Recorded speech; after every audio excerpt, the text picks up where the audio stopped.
Okay, we're moving on to a different area of Asia that is part of our unit, but is on the opposite side of where we have just been talking about, which we have Japan right here, and Korea, and of course China.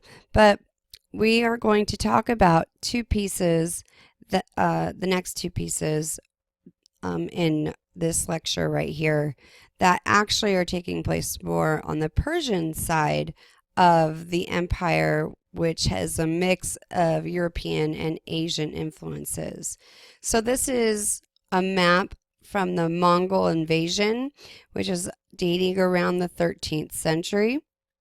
And it's really this area before the Islamic Empire takes over. So a lot of the images we're going to see are definitely secular or non-religious in work in its subject matter, and that's important because when we get to Islamic art, we're not going to see uh, too many images of people or animals. It's going to be mostly writing or calligraphy. So we'll start off with this piece, which is called Bahrum Fights the Karg, and it's from a folio, which is like an illuminated manuscript from the Great Il-Khanid Shahnameh,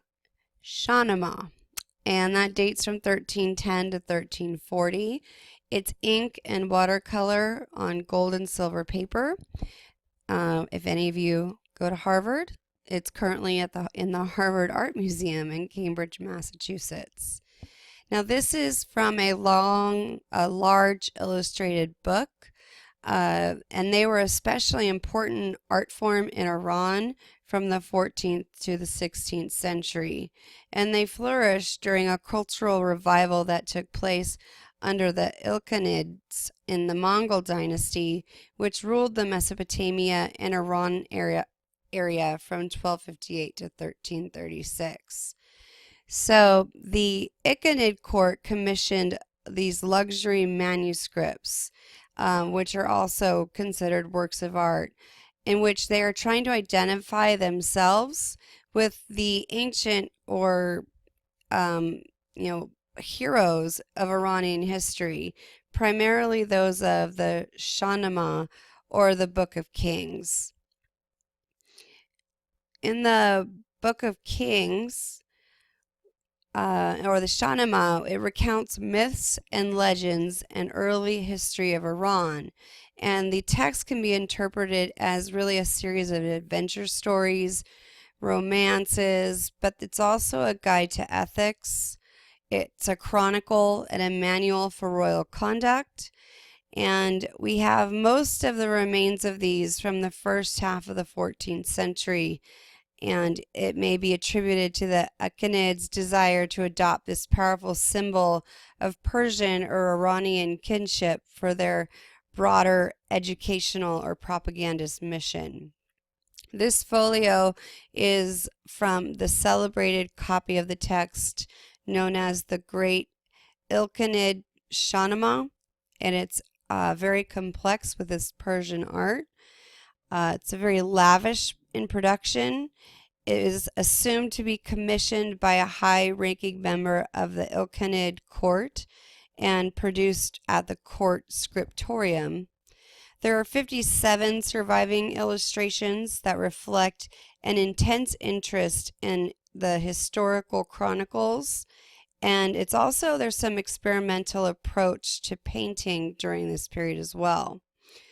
These paintings are eclectic. It reveals cosmopolitanism of the Ilkhanid court, which is in Tabriz, where there were merchants, missionaries, and diplomats really from all over the world, but Europe and China.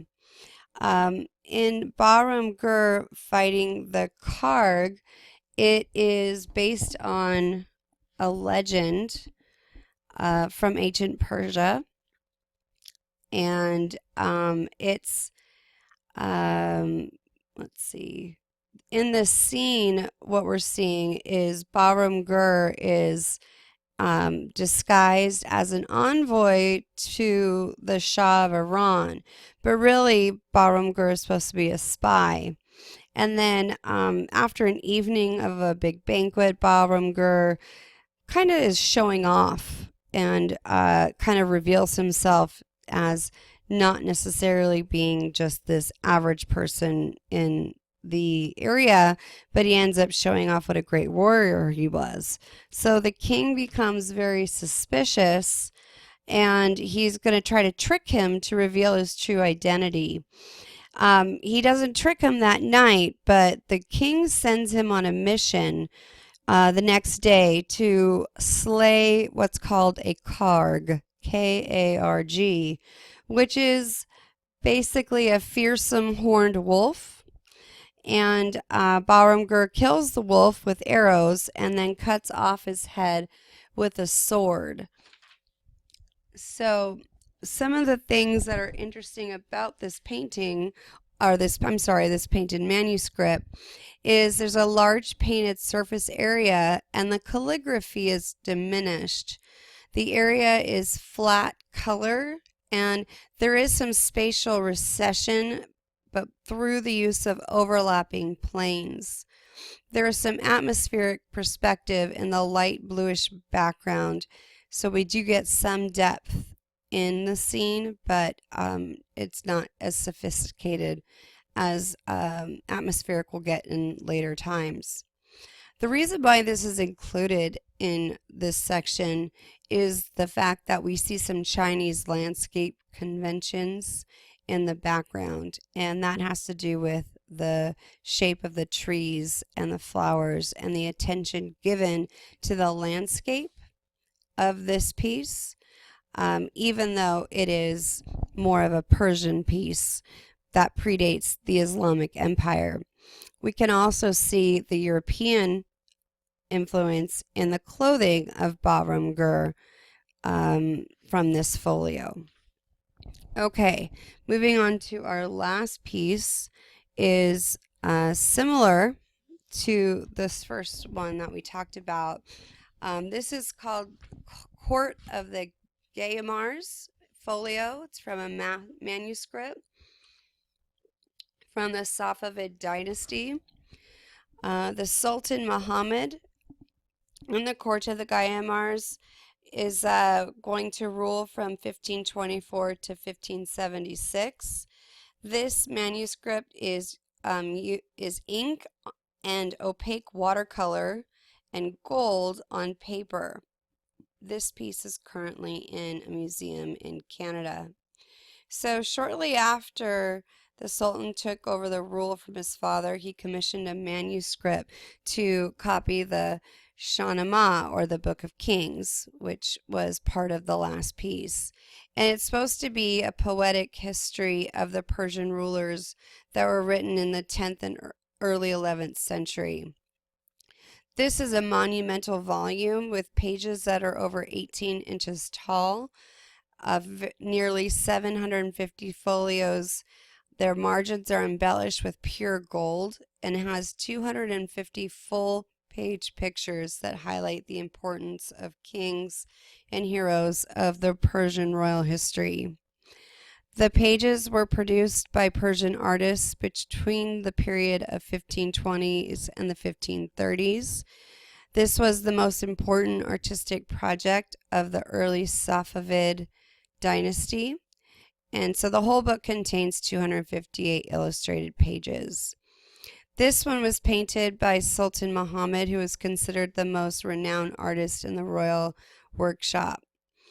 Like the rendering of the court of the, in this rendering of the court of the Gayumars, it depicts an idyllic reign of the first Shah.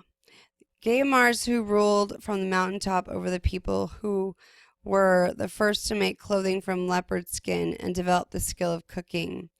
We see in the center this elevated figure, and this elevated central figure is supposed to be the king, and he is surrounded by members of his family and court. Each is rendered with individual facial features and varies in body proportions, which will help add a sense of naturalism to the fantasy world created. The landscape is sparkling with brilliant color and encompasses plant life as well as rocks, which the attention to the landscape is very similar to Chinese landscape painting as well. Along with that, inside the rocks, there are faces of demons and spirits tucked in. This piece shows the harmony between landscape and man. This is kind of like an origin story, similar to the Christian story of the Garden of Eden. But the angel here, there's an angel, Surush, tells the Gayumars that his son will be murdered by the black div, or the demon Ahriman. This is a painting that is meant to be examined slowly. The audience was meant to be for an intimate, elite, royal audience within the Safavid court. So it was only really supposed to be seen by a very select few people. There's lots of surprises in here. If you were to really look closely at this, you would just be amazed with all the different details. There are gnarled branches and the clouds. That is where we see the Chinese images, the Chinese art. But the vivid colors and the fluid composition is more influenced by Iranian traditions. So we see this combination of both the Asian pieces from China, but also from more of the West Asian pieces in the Middle East that we know today. This is definitely a cosmopolitan court. They had trading ties with Europe and China. And so this scene, as I said before, is supposed to be the Persian tale of the fall of the universe, and also the story of the Garden of Eden for the rich Persian past.